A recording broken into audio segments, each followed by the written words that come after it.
What's going on, Knicks fans? This is for you, and I know what you're thinking. No hat, new look for you guys today, and no hat. Why am I not wearing a hat? Because it's representative of how I feel about my Knicks. I'm not gonna rock a New York hat for this video because I'm utterly disgusted with what I've seen. After predicting this team to go and beat the Miami Heat without Tyler Hero, without Victor Oladipo, to win in 6 games. They even stated that if we were full on healthy, we can take this series in 5. But I went with the 6 games. And now we are down 3-1. That prediction is completely busted, and we look like a gutless, heartless team. Gutless. Okay? The only person, like, I'm mad at everybody. The only person I'm not mad at is Jalen Brunson. And Quentin Grimes. I'm not mad at Quentin Grimes. I'm not mad. But the people that need to be mad at, I'm mad at RJ Barrett. Because I'm trying to figure out how 4 seasons in, we still have issues making fucking layups. Right? I'm mad at Tom Thibodeau for the lineup or lack of lineup adjustments that he's made. His inability to adjust in game to what he's seeing unfold, his overall stubbornness. And then I'm mad at who's supposed to be the top dog right now on the team, Julius Randle. When I'm telling, mad's not even the word for what I feel about Julius Randle right now. I just don't want to completely ruin the video by continuously dropping F-bombs, which I think I already did one. So let's just leave it there. I can handle losing, okay? I can handle being wrong. What I can't handle is lack of effort. And that's ultimately anybody that is a Knicks fan asks for. And this is why they're so passionate here in New York. And I'm not in New York. I'm just saying fans of New York. And people that are from up north in general, is we are people that we appreciate heart. We're a grab your hard hat and lunch pail type of people. Miami Heat culture represents that as well, which is why I was excited for this. But they are getting utterly punked by the Miami Heat and Jimmy Butler. Jimmy Butler's out there talking shit. I don't see nobody talking back. I don't see nobody trying to play physical. Like, if you're going to go out swinging. Okay? I know Quentin Grimes, he's bigger than you, older than you, and you're just overmatched. But I don't see, you know what? If you're going to foul him, give him a good one. Make him feel it. Okay? Julius Randle, you're bigger than everybody on the court. Okay? You're the biggest, strongest guy on the court outside of Mitchell Robinson. All right? Stop trying to be a guard. How about actually be a power forward for a change? Because it's sorely needed. All right? The inability to get points at the rim is a problem. The fact that nobody's identified this and made it an emphasis is a problem. Tom Thibodeau, do you not see the effort Julius Randle has been giving? All right? And then when he does start to figure it out a little bit, his defense is atrocious. Anybody catch Obi Toppin yesterday at the end of the bench when we were losing? Okay? He looked like how we all felt. And he had an opportunity to put a hand on the game. You know how many minutes he got? He got 6 minutes. I blame everybody. This is a top-down failure. And here's what I mean by everybody, okay? And I was not one of the people that was, let's fire Thibodeau. I was a person that said, let's trade Julius Randle. But it wasn't for the reasons a lot of people wanted Julius Randle traded. I wanted to trade Julius Randle out of here because I believe in Obi Toppin. And not only do I believe in Obi Toppin, I believed in our overall youth that we have drafted on this team. And if you've been following long enough, you can tell that we played night and day differently when Randle's on the court versus off the court. Ball has way more energy, more people touch the ball, and everybody gets to eat when Randall's not around. Okay.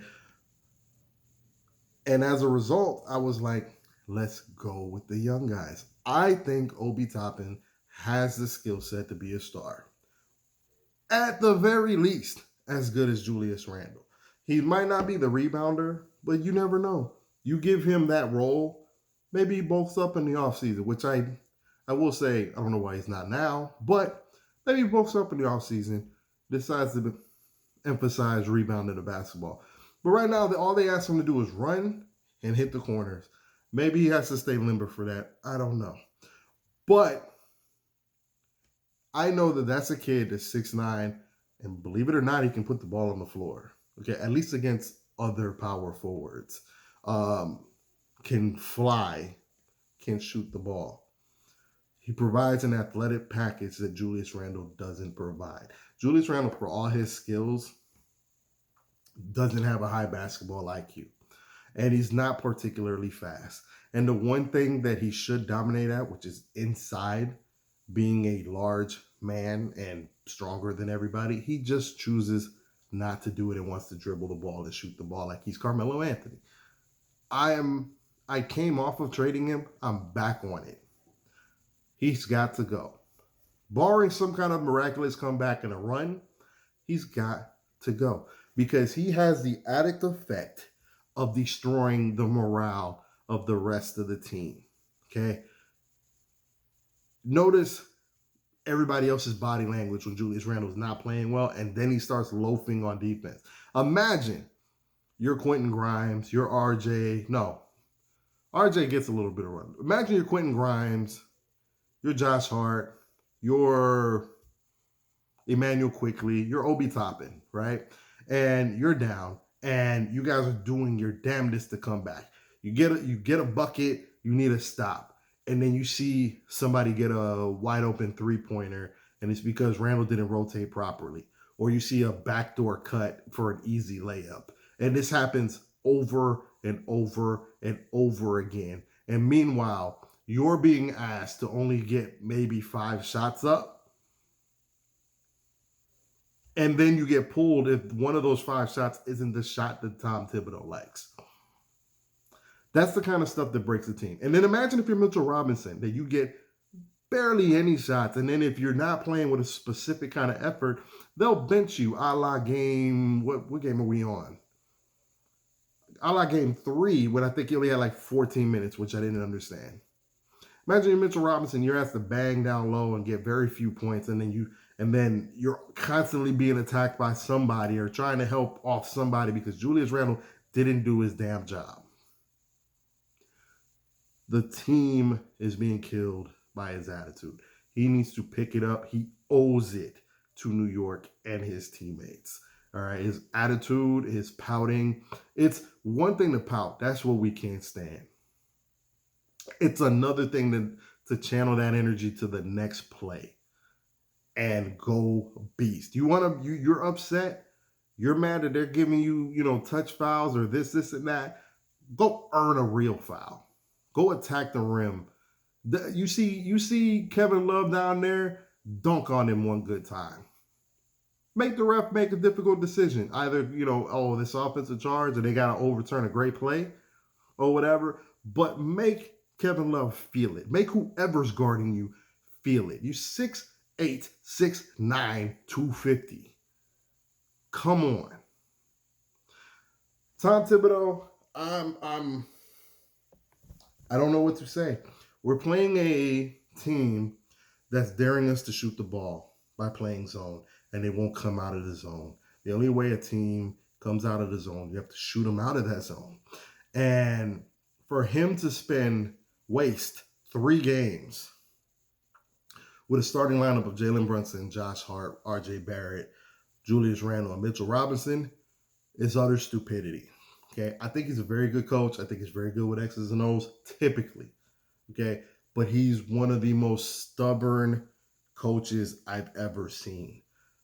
You cannot roll out that much non-shooting. Jalen Brunson can shoot, but he's not a shooter. Julius Randle can shoot, but he's not a shooter. And then RJ Barrett and Josh Hart are non-shooters.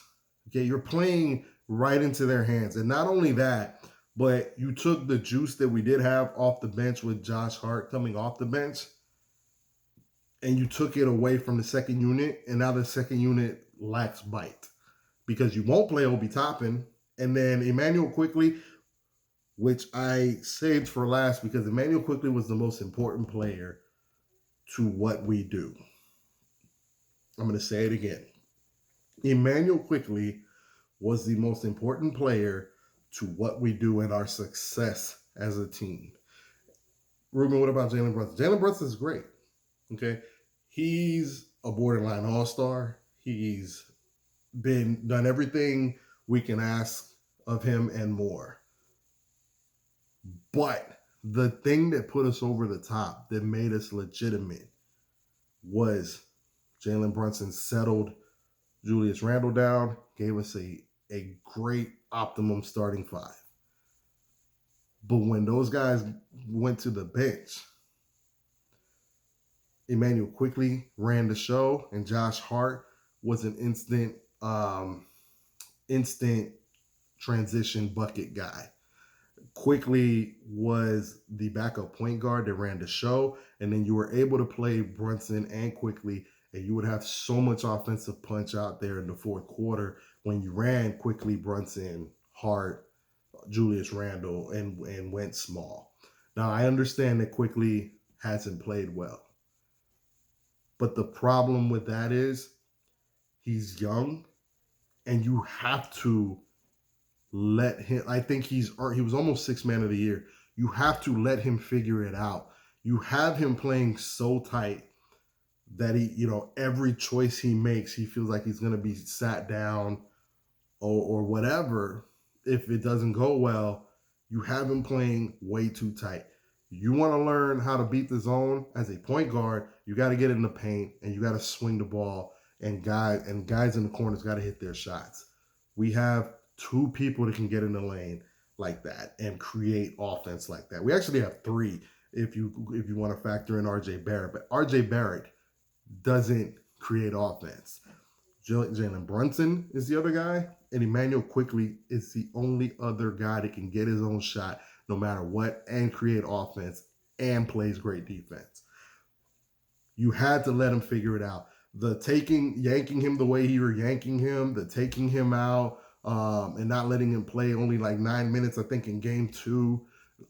That kind of shit right there is what is the problem. Like, we're not doing what got us here. And that was playing good basketball with the first 5, and then the shot troops and energy coming in with the second unit. We're supposed to be the deeper team, and we're not acting like it. We're literally letting a group of undrafted guys being coached very well out-grit us, out-hustle us, and out-tough us. Don't nobody need to back down from Jimmy Butler.